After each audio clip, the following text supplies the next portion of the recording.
లూకా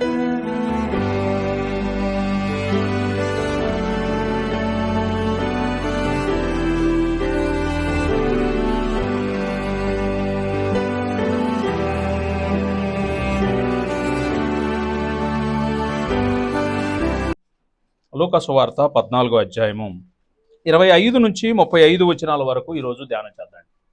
25 నుంచి కొన్ని మాటలు జాగ్రత్తగా ధ్యానం చేద్దాం ప్రియమైన వారు. లూకా సువార్త 14వ అధ్యాయము 25వ వచనం నుంచి, బహుజన సమూహములు ఆయనతో కూడా వెళ్ళుచూ ఉన్నప్పుడు ఆయన వారి తట్టు తిరిగి, ఎవడైనను నా యొద్దకు వచ్చి తన తండ్రిని, తల్లిని, భార్యను, పిల్లలను, అన్నదమ్ములను, అక్క చెల్లెండ్రను, తన ప్రాణమును సహా ద్వేషింపకుంటే వాడు నా శిష్యుడు కానేరడు.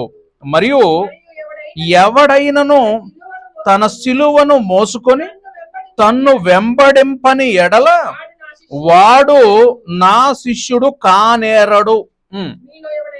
ఇక్కడ బాగా గమనిస్తే ప్రియమైన దేవుని పిల్లలారు, మనందరం ఎవరమ్మా? మనందరం క్రైస్తవులం. క్రైస్తవులు అంటే అర్థం ఏంటిది? క్రీస్తుని ధరించుకున్నవారు. రెండవది క్రీస్తుని అనుసరించేవారు, క్రీస్తుని వెంబడించేవారు. క్రీస్తుని వెంబడించడం అంటే అర్థం ఏంటిది? వెంబడించడం అంటే ఏంటి? ఆయన ముందు నడుస్తాడు, ఆయన అడుగుజాడల్లో మనం నడవటం. మీరు కనుక యేసుక్రీస్తు యొక్క అడుగుజాడల్లో మనందరం కూడా యేసుక్రీస్తు అడుగుజాడలలోని మనం కనుక నడవలేకపోతే మనం ఎప్పటికీ క్రైస్తవులం కానేరము.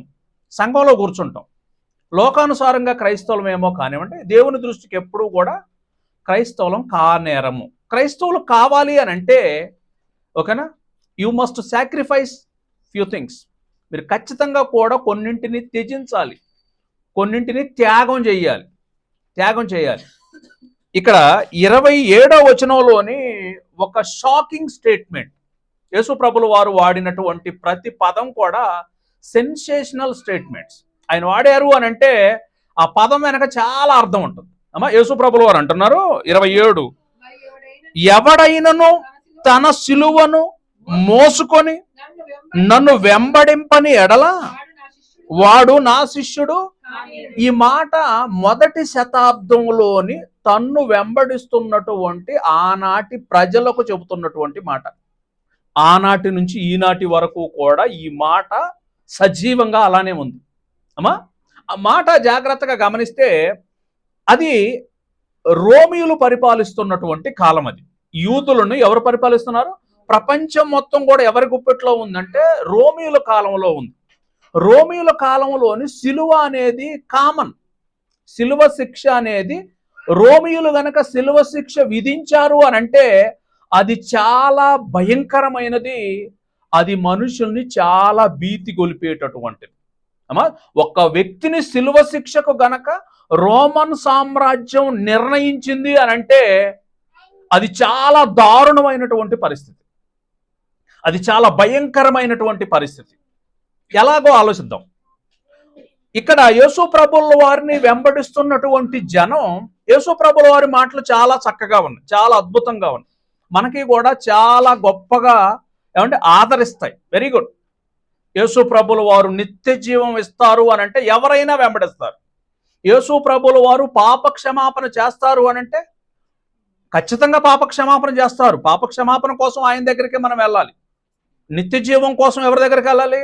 ఆయన దగ్గరికే వెళ్ళాలి. పాప విమోచన జరగాలి అని అంటే ఎవరి ప్రాణత్యాగం కావాలి? ఆ మహానుభావుడు చేసిన ప్రాణత్యాగమే కావాలి. ప్రతిదానికి కూడా ఆయన దగ్గరికే పోవాలి. ఆయన లేకుండా మనం క్రైస్తవ జీవితం భూమి మీద కొనసాగించడం అతి కష్టం. అయితే ఆ రోజు ఉన్నటువంటి జనాంగాలకు కూడా ఈ ఆలోచన ఉంది. చర్చికి పోతే మనసు ప్రశాంతంగా ఉంటుంది. Very good. మనసు ప్రశాంతంగా ఉంటుంది. ఆశీర్వాదం వచ్చింది. ఆశీర్వాదం వచ్చేసింది, ఉద్యోగాలు నిలబడతాయి, పెళ్ళిళ్ళు అయితే. వీటి కోసం వచ్చేటటువంటి ఆలోచనలో కూడా ఎంతమంది లేరండి? అమ్మా, ఎంతమంది లేరు? ఆ రోజులలోని యేసు ప్రభువులు వారిని వెంబడిస్తున్న జనాంగం, అయ్యో చాలా అద్భుతాలు చేస్తారు యేసు ప్రభు, ఆయన అద్భుతాలు చేస్తే మహా గొప్పగా ఉంటుంటాయి. చచ్చిపోయిన వాళ్ళని లేపుతూ ఉన్నారు, రోగులను స్వస్థపరుస్తూ ఉన్నారు, అపవిత్రాత్మలు పట్టిన వారికి విడుదల దయచేస్తూ ఉన్నారు, గొప్ప గొప్ప సంగతులు చెబుతూ ఉన్నారు. వీటన్నిటికీతో పాటుగా రొట్టెలను వాళ్ళు ఫ్రీగా భోజనం పెడుతున్నాడు. ఫ్రీగా ఎంత తింటే అంత, ఎన్ని రొట్టెలు కావాలంటే అన్ని రొట్టెలు, ఎన్ని చేపలు కావాలంటే అన్ని చేపలు ఆయన ఫ్రీగా ఉచితంగా ఇచ్చేస్తున్నాడు. ఆయన ఇలా వెంబడిస్తున్నటువంటి ఈ జనాంగానికి యేసుప్రభుల వారు ఒక షాకింగ్ స్టేట్మెంట్ చెప్పారు. ఏమంటున్నారు? ఎవడైనాను నన్ను వెంబడించాలి అని అనుకుంటే వాడు తన సిలువను ఎత్తుకోవాలి అని అన్నారు. ఏం చేయాలంటమ్మా? డైలీ ఏం చేయాలి మనం? ఈ ఈ మాట అర్థం కాక చాలా మంది ఏం చేశారంటే సిలువను ఎత్తుకోమన్నారు అని చాలా మంది ఆ సిలువ యేసుప్రభుల వారు సిలువలోని మేకులు కొట్టించుకున్నారు అని వీళ్ళు కూడా మేకులు కొట్టించుకోవడం ప్రారంభించారండి. నో, అది కాదు. సిలువ అనేది ఆ రోజు ఉన్నటువంటి ఆ జనాలకి సిలువ గురించి బాగా తెలుసు. ఒక వ్యక్తికి గనక మరణశిక్ష, ఆ మరణశిక్ష సిలువ, ఆ సిలువ ద్వారా గనక ఏదైనా సరే ఒక వ్యక్తిని చంపడానికి గనక రోమన్ చక్రవర్తులు, రోమన్ గవర్నమెంట్ గనక నిర్ణయించారు అని అంటే ఆ వ్యక్తి భయంకరమైనటువంటి వేదన, ఒక తిరుగుబాటు చేసేటటువంటి వ్యక్తి కానివ్వండి, ఒక భయంకరమైనటువంటి నేరస్తుడిని మాత్రమే సిలువ శిక్షకు ఏమంటే అతన్ని ఇవ్వటం అనేది జరుగుతుంది. ఒక్కసారి గనక సిలువ శిక్షకు అప్పచెప్పారా, ఒక్కసారి గనక ఓకేనా, ఇతడు మరణానికి యోగ్యుడు, ఈ ప్రభుత్వానికి వ్యతిరేకంగా ఇతను చేసినటువంటి ఈ పనులను బట్టి ఇతన్ని మరణ శిక్ష విధిస్తున్నాము, ఆ మరణ శిక్ష సిలువ అని అన్నారనుకోండి, ఏమండి దాంట్లో 2 రకాలైనటువంటి ఉంటాయి, legal death and physical death అని ఉంటుంది. ఏంటిదేమో లీగల్ డెత్, చట్టపరంగా ఇతడు చనిపోవటానికి అర్హుడు, ఇతడు చట్టపరంగా చనిపోవటానికి యోగ్యుడు, ఇతను చంపేయొచ్చు. ఒక్కసారి కనుక డిక్లేర్ చేస్తే అతని వెనకున్న కుటుంబాన్ని కూడా ఎవరికి వ్యతిరేకంగా, చక్రవర్తికి తిరుగుబాటు చేసినటువంటి కుటుంబంగా వారిని కూడా డిక్లేర్ చేస్తారు. అవసరం అనుకుంటే వాళ్ళ మొత్తాన్ని, తిరుగుబాటు చేసినటువంటి అందరిని సమూలంగా నాశనం చేసేస్తారు. ఆ సమూలంగా నాశనం చేయటం కూడా ఒక కత్తి తీసుకొని ఒక్కసారి టక్కుని నరికేసి పారేయటం కాదు, లేకపోతే ఒక విషం దాగించేసేసి కాసేపు గిజగిజ కొట్టుకొని చనిపోవటం కాదు. భయంకరమైనటువంటిది. ఏమంటే ఇక్కడ సంఘంలో ఉన్నటువంటి మనందరికీ బాగా అర్థం కావాలి సిలువనంటే. యేసు ప్రభువుల వారి సిలువ శిక్షలోని ఆయన ఏదైతే అనుభవించబోతున్నారో ఆ సిలువను ఆయన అనుభవించడానికి ముందు మనకు ప్రకటించారు. ఆయన అనుభవించి నాయన నన్ను వెంబడించాలి అని అంటే కేవలం ఆశీర్వాదాలే కాదు, ఇదిగో ఇలాంటి అవమానాలకు కూడా నువ్వు సిద్ధపడి ఉండు, కానీ నేను నీతో ఉంటాను.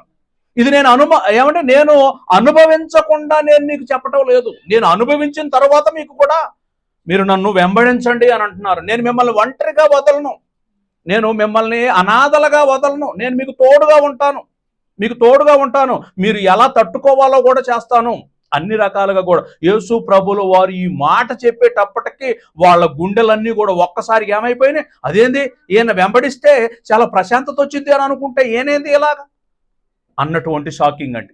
శిలువ శిక్షలోని మొట్టమొదటిది అవమానం అండి. ఏమండి భయంకరంగా ఒక ఆడ అనే లేకుండా, ఒక మగ అనే తేడా లేకుండా, వాళ్ళ వయసుకు సంబంధం లేకుండా పూర్తిగా బట్టలోడ తీసేసేసి రోడ్డు మీద అలా నిలబెడితే ఎంత దారుణమైనటువంటి అవమానం ఆలోచించండి ప్రియమైన దేవుని పిల్లలు. ఎంత దారుణమైనటువంటి అవమానం అంటే సిలువానంలోనే భయంకరమైనటువంటి అవమానం. ఒక ఆడబిడ్డ లేకపోతే ఒక మగబిడ్డ అనే తేడా లేదు వాళ్ళకి. సిలువకు కనుక అప్పచెప్పారు అని అంటే ఏమంటే సిలువలో ఏముంటుందమ్మా, ఒకటి నిలువుగా ఉంటుంది, ఒకటి అడ్డుగా ఉంటుంది. అడ్డుగా ఉన్నటువంటి దీన్ని పెట్టుబలం అని అంటుంటారు.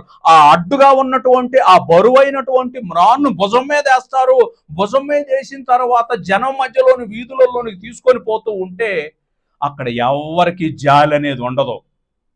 ఎవడైనా సరే అతన్ని దూషించవచ్చు, కొట్టొచ్చు, ఉయ్యొచ్చు, అవమానించవచ్చు, ఎన్నైనా చేయొచ్చు, పూర్తి నగ్నంగా చేసేస్తారు. యేసు ప్రభుల వారిని నీ కోసం నా కోసం అలాగనే చేశారు. మనలో చాలా మందికి తెలియనటువంటిది అలానే చేశారు, అలా చేశారు. ఆయన అన్ని అవమానాలు అన్నీ కూడా భరించేశాడు. భయంకరమైనటువంటి శిక్ష. ఎవరైనా సరే మనం జనరల్గా కనుక చచ్చిపోతే మనం ఏమనుకుంటాం చెప్పండి? చచ్చిపోయిన తర్వాత ఈ శవాన్ని అనాథ శవం లాగా కనుక పడేయకుండా కొన్ని దీనికి ఒక గౌరవంగా దీన్ని గనక సాగనంపితే అన్నటువంటి ఆలోచన సమాజంలో ప్రతి ఒక్కరికి ఉంటుంది. ఉంటుందా ఉండదమ్మా? ఏమా మున్సిపాలిటీ వాళ్ళు వచ్చి లేపేసిన దాకా కూడా ఎవరో ఈరోజు అలాంటి అవమానకరమైనటువంటి దిక్కుమాలినటువంటి ముగింపు కోరుకుంటారు చెప్పండి? ఆ శిలువ శిక్షలోని ఎంతైతే అవమానంగా అక్కడ జరుగుతూ ఉందో, ముఖాన్ని ఉమ్మి వేస్తారు, చెంప మీద కొడతారు, గుద్దుతారు. ఏమంటే వాళ్ళు ఇష్టం వచ్చినట్టుగా కూడా వాళ్ళు ఇష్టం వచ్చింది చేసుకోవచ్చు. ఇది కేవలం సైనికులకే కాదు, అక్కడ ఉన్నటువంటి సమాజంలో ఎవరైనా సరే ఒక్కసారి గనక అతను శిలువ శిక్షకు గనక యోగ్యుడు అని గవర్నమెంట్ నిర్ణయిస్తే అతను ఎవరైనా సరే అవమానించవచ్చు, ఏదైనా చేయొచ్చు. ఏది చేసినా కూడా ఎవ్వరూ మాట్లాడటానికి లేదు. ఇవన్నీ ఒక పక్కనుంటే మరొక పక్క భయంకరమైనటువంటి అవమానాలు, ఒక పక్క భయంకరమైనటువంటి గాయాలండి. నడినెత్తి నుంచి అరికాలు వరకు కూడా ఎవరు ఎలా కొడుతున్నారో తెలియదు. వాళ్ళ దగ్గర ఉన్నటువంటి ఆ కొరడా మామూలు కొరడా కాదు ప్రియమైన వాళ్ళ. ఆ కొరడ అనేది ఒక లెదర్తో చేసినటువంటి కొరడ. ఆ చివరి భాగంలో ఉన్నటువంటిది అది 4 భాగాలుగా విభజించబడి, ఆ 4 భాగాలన్నీ కూడా ఎలా ఉంటాయి తెలుసా? అవన్నీ కూడా ఇనప ముక్కలతోని బ్లేడ్ టైప్ లో ఉంటుంటాయి అన్నమాట. అలా గనక ఒక్కొక్క దెబ్బ కొడుతూ ఉంటే మాంసపు ముక్కలు ఎగిరి పడుతూ ఉంటుంటాయి. మాంసపు ముక్కలు బ్రతికున్నటువంటి వ్యక్తిని చీల్చి దున్నేయటం అంటే అదేండి. మాంసపు ముక్కలు కొడుతూ ఉంటే 30 దెబ్బలు కొట్టేసరికి చచ్చిపోతారు చాలా మంది. ఆ నొప్పిని తట్టుకోలేక 30 దెబ్బలు. ఏమంటే ఎన్ని దెబ్బలు యేసుప్రభుల వారు ఏమా ఎన్ని దెబ్బలైతే ఆయన తిన్నారు, అసలు ఆ దెబ్బలు తట్టుకోలేరు. ఒక 5-10 దెబ్బలు తినేసరికి మనలాంటి వాళ్ళు అయితే 5 దెబ్బలకు చచ్చిపోతారండి.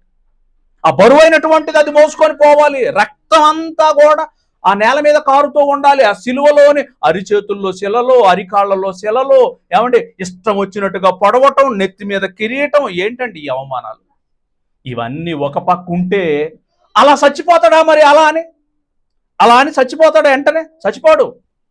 అలా అని చచ్చిపోడు, వెంటనే చచ్చిపోడు. చచ్చిపోవాలి అని అంటే చాలా టైం పట్టింది. ఒక్కొక్క వ్యక్తికి 3 రోజులకు చచ్చిపోతారు, ఒక వ్యక్తి 4 రోజులు చచ్చిపోతారు, ఒక వ్యక్తి వారం తర్వాత కూడా చచ్చిపోతారు. అలా చచ్చిపోతూ ఉన్నటువంటి అతను నిలువు టెంటలో అలా ఎండిపోతూ ఉండాలి. నిలువు టెంటలో అలా ఎండిపోతూ ఉండాలి. అలా చచ్చిపోయిన తర్వాత కనీసం ఆ బాడీని కిందికి తీస్తారా? తీయరు. ఆ బాడీని కూడా కిందికి తీయరు. ఆ బాడీ కూడా అలా ఎండిపోవాల్సిందే, అలా చీకిపోవాల్సిందే. ఇదిగో ఆకాశంలో ఉన్నటువంటి పక్షులు అలా వచ్చి బ్రతికున్నటువంటి వ్యక్తి కనుగుడ్లను పొడుచుకొని ఆ కన్నుగుడ్డు లోపల ఉన్నటువంటి రసాన్ని తాగుతూ ఉన్నాయి అనంటే సిలువ ఎంత భయంకరంగా ఆలోచించండి ప్రియమైన దేవుని పిల్లలు. అలాంటి యేసుప్రభుల వారు అలాంటి భయంకరమైనటువంటి శిక్షను అక్కడ ఉన్నటువంటి యూదులకు బాగా తెలుసండి. అసలు సిలువ అంటేనే గుండె దడదడగా ఉంటుంటుంది. అమ్మా పోలీసు వస్తుండ అంటేనే మనకు ఎలా ఉంటుంది? అమ్మా మనం ఏం తప్పు చేయం, కానీ పోలీసు వస్తుండ అంటే ఏమనుకుంటాం? అయ్యో అనవసరంగా ఏదో కేసులో తీసుకుపోయి లోపలేస్తారేమని అన్నటువంటి భయం ఉంటుంది. అలాంటి జనాంగాలకి యేసుప్రభులు వారు అంటున్నారు, మీరు నన్ను వెంబడించాలనుకుంటున్నారు కదా, మీరు వెంబడించాలి అని అంటే నీ సిలువను నువ్వు ఎత్తుకొని ఏం చేయాలి? ఆ మాట చదవని ఎంత బాగుంటుంది. 27 ఎవడైనను తన సిలువను మోసుకొని నన్ను వెంబడింపని ఎడల వాడు నా శిష్యుడు కానేరడు. ఇప్పుడు మీరు అందరూ చెప్పండి అమ్మా, ఇప్పుడు ఈ మాట విన్న తర్వాత కూడా మీరు శిష్యులు కావాలనుకుంటున్నారో వద్దనుకుంటున్నారా? అమ్మా ఇప్పుడు కొద్దిగా షాకింగ్గానే ఉంది. అలా అని మనకు నిత్య జీవం వద్దా? నిత్య జీవం కావాలి. పాప క్షమాపణ అంటే పాపం అనేది భయంకరం. దీనికంటే కూడా భయంకరమైనటువంటి పాపం అనేది ఉంది. ఈ సిలువను గనక ఒక్కసారి దాటి అవతల పడ్డారో, ఈ సిలువను గనక దాటిన మరుక్షణాన పునరుత్థానం అనేది మరణాన్ని జయించినటువంటి గొప్ప విజయం కనపడింది. మనం దేని చూడాలి? ఆ గొప్ప విజయాన్ని చూడాలి ప్రియమైన దేవుని. పునరుత్థానం అనేది దాని తర్వాత ఉంది. ఆ పునరుత్థానాన్ని చూసి ఈ సిలువను ఎలా అధిగమించాలి? యేసు ప్రభువుల వారు ఇదిగో సదాకాలము నేను మీకు తోడై ఉంటాను, నేను మిమ్మల్ని అన్నిటికీ కూడా మిమ్మల్ని విడవను అన్నటువంటి ఆయన మాటలు మనం ఆలోచించాలి ప్రియమైన దేవుని పిల్లలు. ఇక్కడ యేసు ప్రభువుల వారు కొన్ని ఉదాహరణలు చెబుతున్నారండి. ఏమండి అంటే మీరు బాగా అర్థం చేసుకోవాలి. ఒక్కసారి గనక నువ్వు నిర్ణయం తీసుకో, నువ్వు మంచి నిర్ణయం తీసుకో. నిర్ణయం తీసుకున్న తర్వాత ఒక్కసారి నాకు కమిట్ అయిపోతే నువ్వు వెనక్కి అడుగేయొద్దు. అన్నీ ఆలోచించుకో. ఇల్లు కట్టేవాళ్ళు ఏం చేస్తారమ్మా? ఇల్లు కట్టేవాళ్ళు ఏం చేస్తారు? ముందు లెక్క చూసుకుంటాడు. అసలు ఇంటికి ఎంత అయింది, ఇల్లు కట్టగలమా లేదా అనేది మొదలు పెట్టే ముందు ఏం చేస్తాడు? లెక్క చూసుకుంటాడు. ఇక్కడ యేసుప్రభుల వారు కూడా అదే మాట చెబుతున్నారు. చూడండి 28 మీలో ఎవడైనాను ఒక గోపురము కట్టింపగోరిన ఎడల దానిని కొనసాగించుటకు కావలసినది తన యొద్ద ఉన్నదో లేదో అని కూర్చుండి తగులుబడి మొదట లెక్క చూసుకుంటాడు కదా. ఏమంటారండి? మనం జనరల్గా ఇల్లు కట్టాలంటే ఏం చేస్తాం? ఇల్లు కట్టాలంటే ముందు అసలు మన దగ్గర డబ్బులు ఉన్నాయా లేవో, మనం కట్టగలుగుతామా లేదా, కట్టగలుగుతాం అనుకుంటే మొదలు పెడదాం, కట్టలేమనుకుంటే ఏం చేస్తాం, ఆగిపోతాం లేదా, కట్టలేకపోతే ఏం చేస్తాం, కామన్గా ఆగిపోతాం. ఎందుకు, ఒకవేళ కానీ కట్టలేకపోయినా సరే అందరూ కూడా కడుతున్నారు నేను కూడా కడతాను అని చెప్పేసి పొరపాటును కనుక అలా ముందుకు వచ్చారనుకోండి, ఏమైపోద్ది, పునాదులు లేస్తాయి. పునాదులు లేచిన తర్వాత ఏమైపోద్ది, ఇల్లు అలానే ఆగిపోద్ది. కట్టడం చేత కాదు కాబట్టి, కట్టడానికి ఆల్రెడీ లెక్క చూసుకోవాలి నువ్వు. కాబట్టి ఇప్పుడు ఏమైపోతావు, అవమానం పాలైపోతావు. యేసుప్రభులు వారు అంటున్నారు, నన్ను వెంబడించే ముందు, అయ్యా నన్ను వెంబడించే ముందు ఒకసారి లెక్క చూసుకోండి, మీరు రాగలరా రాలేరా అనేది. కానీ నేను మిమ్మల్ని మాత్రానికి వదులుకోను, మీరు నా వెంట ఎలా నడవాలో నేను మీకు ధైర్యాన్ని ఇస్తాను. ఇది ఎందుకు చెబుతున్నారు అని అంటే, హార్ట్ఫుల్గా రావాలమ్మా. మీరు ఎలా రావాలి, హార్ట్ఫుల్గా. అయ్యో నేను ఇది అనుకోలేదుగా ప్రభు, నాకేంది అవమానం అని అనుకోవద్దు. ఆయన ముందే చెబుతున్నారు. అక్కడ ఉన్నటువంటి శిష్యులని యేసు ప్రభువుల వారు ఏమంటే ఆశీర్వాదాలు స్వస్థతలు దయచేసి ఇక్కడ కూడా జనంలో బాగా పేరు తెచ్చుకోవడానికి కాదు, ఒక్కొక్కరిని కూడా యేసు ప్రభువుల వారు ఎలాగైతే తన ప్రాణాలను బలిగా పెట్టి ప్రపంచానికి రక్షణను అందించారో, ఆ రక్షణ సువార్తను అనేకులకు అందజేయటం కోసం వీళ్ళు కూడా ప్రాణం పెట్టడానికి పిలుచుకున్నాడండి. వాళ్ళందరూ కూడా అర్థమైపోయిన తర్వాత, ఇది పెట్టినా పర్వాలేదు కదా ప్రభా, మాకు నిత్యజీవం ఉంది, ఇది పెడితేనే కదా ఆ నిత్యజీవం ఇంకా గొప్పగా ఉంటుంది మాకు. ఇది పెట్టినమనుకోండి, మీ దగ్గర మాకు ఒక ఏమంటే సింహాసనం అనేది ఒకటి ఉంది, ఒక కిరీటం అనేది ఒకటి ఉంది. ఆ కిరీటం దక్కాలి అని అంటే ఇదెంత అయ్యా, దీన్ని లెక్క చేయమయ్యా మేము. యేసుప్రభుల వారిని నమ్మినటువంటి పేతురు, యేసుప్రభు అర్థం కాక మునుపు, ప్రభు నీకోసం ప్రాణం పెడతా, ప్రభు నీకోసం ప్రాణం పెడతా, ఎవరు వదిలిపెట్టే సరే నేను మాత్రం అస్సలు వదలనయ్యో. పేతురు, ఈ రాత్రి కోడి కుయ్యకు మునుపు నువ్వేం చేస్తావు, నన్ను ఎరుగనని అబద్ధం ముందు చెప్పినా కూడా, లేదు లేదు ప్రభు అలా మాత్రం అనొద్దు, ఎవరైనా సరే మిమ్మల్ని విడిచిపెడతారేమో కానీ నేను మాత్రం అస్సలు విడిచిపెట్టను అన్నటువంటి పేతురు యేసుప్రభుల వారిని పట్టుకున్న మరుక్షణాన్ని ఏమైపోయాడు, పారిపోయాడండి. అర్థం కాలే యేసుప్రభుల వారు, పరిశుద్ధాత్ముడు తనలోనికి ఇంకా అప్పటికి రాలేదు, మారు మనస్సు అంటే ఏంటో అతనికి తెలియదు.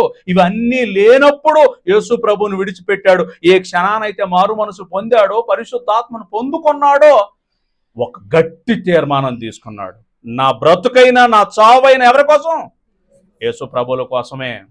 రోమన్ చక్రవర్తులు రోమ్ దగ్గర దేశపోయారు. పౌలు గారిని పేతురు గారిని ఇద్దరిని దేశకపోయి ఇద్దరిని కూడా ఒకే క్షణాన చంపడానికి సిద్ధమైపోతే, సిలువేయటానికి ఏమో పేతురు రోమన్ సిటిజన్షిప్ లేదు, రోమన్ గవర్నమెంట్లోని అతనికి పౌరసత్వం లేదు కాబట్టి సిలువ శిక్షకు అతన్ని ఇచ్చేశారు.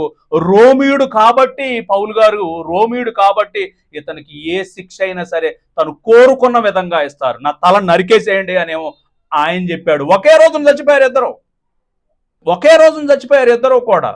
నా తలను నరికేసేసేయండి, ఇదిగో నన్ను సిలువేస్తానన్నారు కదా, నా ప్రభువుని ఇలా సిలువేసేశారు, నేను యోగ్యుడను కాదు, నన్ను తిరగలగా వేసేసేయండి. అబ్బా ఇంకా భయంకరమైనటువంటి. ఏమండి ఆలోచించండి ప్రియమైన దేవుని పిల్లలు, లెక్క చూసుకున్నారండి వాళ్ళు. మా ప్రభువుని మేము వెంబడించాల్సిందే, మనస్ఫూర్తిగా వెంబడించాల్సిందే.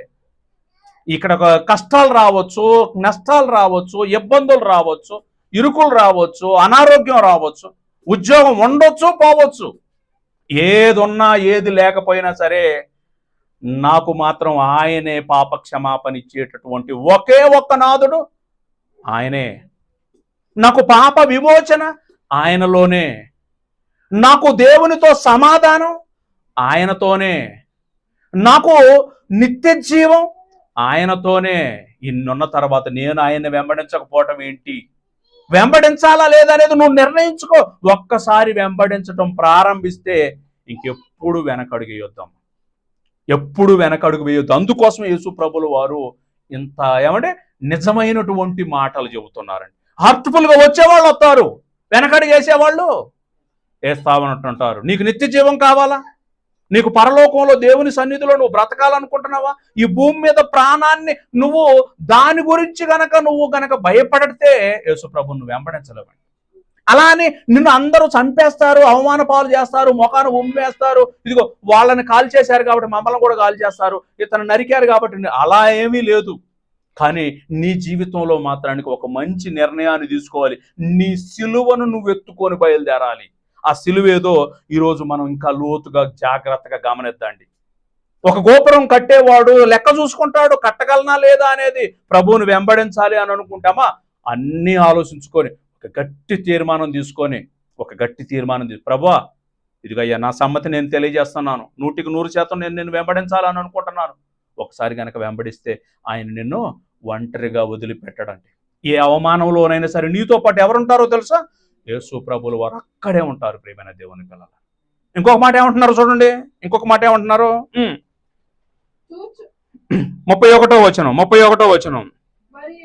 మరియు ఏ రాజైనా మరి ఒక రాజుతో యుద్ధము చేయబోనప్పుడు తన మీదికి 20,000 మందితో వచ్చువానికి 10,000 మందితో ఎదిరింప శక్తి తనకు కలదో లేదో అని కూర్చుండి మొదట ఆలోచించుకుంటాడు. శత్రువు అక్కడ వచ్చేసరికి ఆ రాజు దగ్గర 20,000 మంది సైన్యం ఉన్నారంట, నా దగ్గర 10,000 మంది ఉన్నారు. నేను నిజంగా పోరాడే శక్తి నా దగ్గర ఉందా లేదా అని ఏం చేస్తాడు ఇతను? ముందే ప్లాన్ చేసుకుంటాడు కదండి. ప్లాన్ చేసుకుంటాడు. తర్వాత ఏం చేస్తాడు? మనం పోరాడగలము అని అనుకుంటే పోరాటం మొదలు పెడతాడు. పోరాటం కనుక మనం చేయలేము అని అనిపిస్తే ఏం చేస్తాడు? నువ్వు యేసు ప్రభువుని వెంబడించాలి అని అనుకుంటే మాత్రానికి గట్టి తీర్మానం చేసుకో అని ఇక్కడ ఒక దారుణమైనటువంటి మాట చెబుతున్నారండి. 33వ వచనం. ఆ ప్రకారమే మీలో తనకు కలిగినది అంతయు విడిచిపెట్టని వాడు నా శిష్యుడు కానేరడు. ఇది ఇంకా దారుణమైనటువంటి షాకింగ్ స్టేట్మెంట్. ఏం ప్రభా మొత్తం వదిలేమంటున్నాం అని చెప్పేసి అనుకోవద్దు, ఓకేనా? ఏం వదిలేయమంటున్నారో మనం బాగా ఆలోచిద్దాం. ప్రేమ మన జీవితాల్లో మానవుడు అని అంటే ఏముందమ్మా? శరీరం ఆత్మ 2 ఉన్నాయి అని అనుకుంది అమ్మా. మానవుని శరీరంలో ఏమున్నాయి? శరీరము ఆత్మ అనేది. ఈ శరీరంలోని దేవునితో నువ్వు నిలబడాలా నిలబడకూడదు అనేది ఏమంటే యేసు ప్రభువుల వారు మనకి కేవలం రక్షకుడే కాదు కానీ మనకి ప్రభువు కూడా. అవునా కదా? మరలా చెప్పండి అందరూ. యేసు ప్రభువుల వారు మనకి రక్షకుడే కాదు కానీ రక్షకుడు, మనకు పాప క్షమాపణ ఇచ్చేది ఆయనే. ఈ ప్రపంచానికి పాప క్షమాపణ ఇవ్వగలిగినటువంటి ఏకైక నాథుడు ఎవరు? యేసుక్రీస్తు ప్రభువుల వారు. ఇక్కడ ఉన్నటువంటి విశ్వాసాలు ఏవి కూడా అమ్మా మీ విశ్వాసాల్లో ఉంటున్నారు కానీ ఒక్కసారి ఆలోచించండి ప్రాక్టికల్గా, అది సాధ్యమవుతుందా? సాధ్యం కాదా? ప్రపంచానికి పాప క్షమాపణ యేసుక్రీస్తులోనే ఉంది. యేసుక్రీస్తులో ఉన్నటువంటి ఈ పాప క్షమాపణ మన జీవితంలోనికి వచ్చిన తర్వాత ప్రభువును సొంతం చేసుకుంటే ఆయన యేసయ్య మనకి, ఆయన ఒక క్రీస్తు మనకొక రక్షకుడు మనకి. ఒకటి. రెండోది, మనం ఇంతకుముందు చెప్పాం కదా, నికోదేము అనేటటువంటి వ్యక్తి ఎవరి దగ్గరకు వచ్చారు? యేసు ప్రభువుల వారి దగ్గరకు వచ్చేసారు. యేసు ప్రభువుల వారి దగ్గరకు వచ్చి, బోధకుడా నువ్వు ఖచ్చితంగా కూడా నీ మాటల్లో నీ అద్భుతాలన్నీ చూస్తూ ఉంటుంటే నాకు ఒక సంగతి అర్థమైపోయింది, నువ్వు దేవుని యొద్ద నుండి వచ్చినటువంటి గొప్పవాడు అన్న సంగతి అర్థమైపోయింది. ఈ నికోదేము ఎవరు? ఒక పరిసయుడు, ఒక యూదుడు, ఒక అధికారి, ఒక ధర్మశాస్త్ర బోధకుడు. ఇలాంటోడు వచ్చేసి వీళ్ళకున్నటువంటి ఆచారం ఏంటిది? రోజుకు 2 గంటల ప్రార్థన, వారానికి 2 రోజులు ఉపవాసం, దశమ భాగం, ప్రతి విషయంలో దశమ భాగం అన్నీ ఇస్తా ఉంటుంటారు. అలాంటోడు వచ్చి ఎదురు కూర్చోంగులో యేసు ప్రభువుల వారు ఏమన్నారు? హృదయాన్ని కిందికి మీదికి స్కాన్ చేసేసి, నీకోదేమో నువ్వు ధర్మశాస్త్ర బోధకుడు అనుకుంటున్నావేమో, నువ్వు యూదులలో గొప్పవాడివి అనుకుంటున్నావేమో, నీ మతాచారాలలోను నువ్వు చాలా గొప్పవాడివి పెద్దవాడివి అని అనుకుంటున్నావేమో, నువ్వు కల్పించుకున్నటువంటి ఈ ఆచారాల చొప్పున నువ్వు కల్పించుకున్నటువంటి ఈ మతంలోని నువ్వు ఆల్రెడీ కూడా గొప్పవాడివి, ప్రజలందరూ కూడా నీకు సర్టిఫికెట్ ఇచ్చేసాడు, అంత గొప్ప విశ్వాసి లేడు అని. కానీ నిన్ను స్కానింగ్ చేస్తే నీ రిపోర్ట్ ఏంటో తెలుసా? నువ్వు ఇంకా కొత్తగా జన్మించలేదయ్యా, నువ్వు కొత్తగా జన్మించలేదు. నన్ను వ్యక్తిగతంగా నాతో నీకు సంబంధం లేదు, నన్ను వ్యక్తిగతంగా నీ జీవితంలోనికి నువ్వు ఆహ్వానించలేదు. నన్ను ఒక రక్షకుడిగా నువ్వు ఆహ్వానించాలి, నన్ను ప్రభువుగా నువ్వు వ్యక్తిగతంగా స్వీకరించాలి. ప్రభు అంటే ఏంటమ్మా? ప్రభు అంటే లార్డ్. లార్డ్ అంటే అర్థం ఏంటి? ఏలేవాడు అని అర్థం. ఏలేవాడు, పరిపాలించేవాడు. మనల్ని ఎవరు పరిపాలిస్తున్నారు? మనల్ని పరిపాలిస్తే ఈరోజు 3 విషయాలలోని యేసు ప్రభు నీ జీవితానికి, యేసయ్య నీ జీవితానికి ప్రభువా కాదా? నీ జీవితం ఆయనకు అనుకూలంగా ఉందా లేదా? ఇక్కడ నిలబడినటువంటి నాకు కూడా ఏమంటే నేను కూడా చాలా మార్చుకోవాలి. ఇంకా నేను ఇంకా కూడా చాలా కూడా ఆయన నా జీవితంలోనికి ప్రభువుగా సంపూర్ణంగా అంగీకరించడం కోసం నేను కూడా ఇంకా నేర్చుకుంటూనే ఉన్నాను ప్రభు పాదాల దగ్గర నుంచి. మనందరం కూడా అందరం పాపాత్ములమే, దేవుడిచ్చేటటువంటి మహిమను పోగొట్టుకున్నటువంటి వారమే, మన అందరం కూడా దేవుని తీర్పుకు యోగ్యులమే, దేవుడిచ్చేటటువంటి శిక్షకు అర్హులమే. ఎవ్వరూ కూడా పాపాన్ని జయించడం మన వల్ల ఎవరి వల్ల కాదు. పాపాన్ని జయించాలి అనంటే మనం ఖచ్చితంగా ప్రభు పాదాల దగ్గరికి పోవాల్సిందే. ఆయన సహాయంతోనే నీ జీవితంలో మారు మనసైన, ఆయన సహాయంతోనే నీ జీవితంలో విశ్వాసమైన, ఆయన సహాయంతోనే నీ జీవితంలోని క్రైస్తవ యొక్క వ్యక్తిగత జీవితం కొనసాగించగలుగుతారు. కాబట్టి ఇప్పుడు ఆయన అడిగేది ఏంటో తెలుసా? అమ్మా, నీకున్న సమస్తాన్ని విడిచిపెట్టి నన్ను వెంబడించాలి. You must give the first priority to me. నాకు మాత్రమే మొట్టమొదటి ప్రాధాన్యత నీ జీవితంలో ఇవ్వాలి. నీ జీవితంలో ఇస్తే అప్పుడు నేను నీకు ప్రభువుగా ఉంటాను. అప్పుడు నీ జీవితాన్ని ఏలటానికి నీ ఇష్టంతో నువ్వు నిర్ణయించుకో ముందే. నీకు అన్ని రకాలుగా సహాయం చేయడానికి నేనున్నాను. నేను అన్ని రకాలుగా సహాయం చేయడానికి ఇష్టంగా ఉన్నాను. కాబట్టి నువ్వు అన్ని కూడా విడిచిపెట్టేసేసి నన్ను వెంబడించాలి అని అనుకుంటే సమస్తాన్ని కూడా నువ్వేం చేయాలి? ఆయన పాదాల దగ్గర పెట్టాలి. ప్రియమైన వారు, మొట్టమొదటిది మన శరీరం అండి. మానవ జీవితంలో 3 ప్రధానమైనటువంటివి ఉంటాయి. అవి దేవునితో ఉండాలో దేవుని నుంచి విడగొట్టాలో చెప్పేటటువంటి. ఇందులోని మొదటిది బాడీ, రెండోది మైండ్, మూడోది హార్ట్. చెప్పండి అందరూ. మొదటిది బాడీ, రెండోది మైండ్, మూడోది హార్ట్. మొదటిది బాడీ అంటే శరీరం. అవ్వమ్మకి ఆదాము గారికి కూడా శరీరం ఉంది, ఉందా లేదా? ఆదాము గారికి అవ్వమ్మ గారికి కూడా శరీరం, మొట్టమొదటి శరీరం. ఆ శరీరం ఎవరిచ్చారు? నీకు ఇచ్చిన శరీరం ఎవరిచ్చారు? నీ కళ్ళు ఎవరివి? నీ చేతులు ఎవరివి? నీ కాళ్ళు ఎవరివి?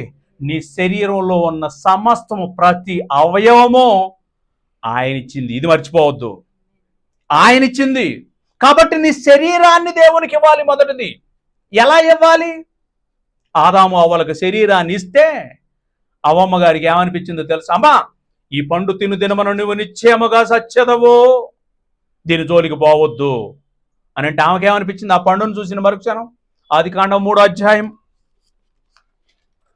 ఆదికాండము 3వ అధ్యాయము 6వ వచనం, స్త్రీ ఆ వృక్షము ఆహారమునకు మంచిది అనంట. అబ్బా, అంటే దేవుడిచ్చిన ఏ చెట్టు కూడా ఒక మంచిగా కనపడలే. అంటే ఆహారానికి ఏం కనపడిందంట? మంచిది అని అంటుందండి. దేవుడిచ్చినప్పుడు కూడా ఎలా ఉంది అని అంటే 2వ అధ్యాయం 9వ వచనం చూడండి అమ్మ. దేవుడిచ్చినప్పుడు, మరియు దేవుడైన యెహోవా చూపునకు రమ్యమైనదియు ఆహారమునకు మంచిదియునైన ప్రతి వృక్షమును, ఆ తోట మధ్యను జీవ వృక్షమును, మంచి చెడ్డల తెలుగుని వృక్షమును నేల నుండి మొలిపించిన. దేవుడిచ్చిన సమస్తము మంచిది. దేవుడిచ్చిన సమస్తము కూడా గొప్పది, అందంగా కనపడిద్ది. ఆయన అందంగా చేసి ఇచ్చేశాడు. నువ్వు మనస్ఫూర్తిగా తృప్తిగా తినాలి అని దేవుడిస్తే అవ్వమ్మకి ఏం కనపడిందంట? ఈ పండు, ఏ పండు అయితే దేవుడు తినొద్దు అన్నాడో ఆ పండు తన కన్నులకు, ఆ మాట చూడండి, ఆహారమునకు మంచిది. శరీరంలో ఆశ పుట్టింది. దీన్ని ఏమంటాం మనం? శరీరాశ, లస్ట్ ఆఫ్ ఫ్లెష్ అని అంటాం. శరీరాశ. రెండోది కన్నులకు అందమైనది, నేత్రాశ. మూడోది వివేకమిచ్చు రమ్యమైనది, జీవపు డంబము. ఎవరి దగ్గర నుంచి వచ్చినాయి? అవ్వమ్మ ఈ 3ంటిని ప్రపంచంలోకి పెట్టింది. ఈ 3ంటిని ఆహ్వానించేసింది. తన శరీరాన్ని కంట్రోల్ చేసుకోలేకపోయింది, తన మైండ్ని కంట్రోల్ చేసుకోలేకపోయింది, తన హృదయాన్ని ఆపుకోలేకపోయింది. ఏమైపోయింది? పాపాన్ని ఆహ్వానించింది. శరీరము, mind, heart, body, mind, heart 3 కూడా ఎవరికి? సాతానికి అప్పచెప్పేసేసారు. ఈరోజు ప్రపంచంలో జరుగుతున్నటువంటి ప్రతి క్రిమినల్ యాక్టివిటీ, ప్రతి ఘోరమైనటువంటి కార్యము అది ఖచ్చితంగా శరీరాశ, నేత్రాశ, జీవపు డంబమే. ప్రియమైన దేవుని, ఎందుకు ఈ దౌర్జన్యాలు చెప్పండి? ఎందుకు ఈ మానభంగాలు? ఎందుకు ఈ మారణ హోమాలు? ఇవన్నీ కూడా ఒక శరీరంలో కలిగినటువంటి తప్పుడు కోరికలు, ఒక హృదయంలో వచ్చినటువంటి తప్పుడు తలంపులు, మనస్సులో కలిగినటువంటి తప్పుడు ఆలోచన విధానం.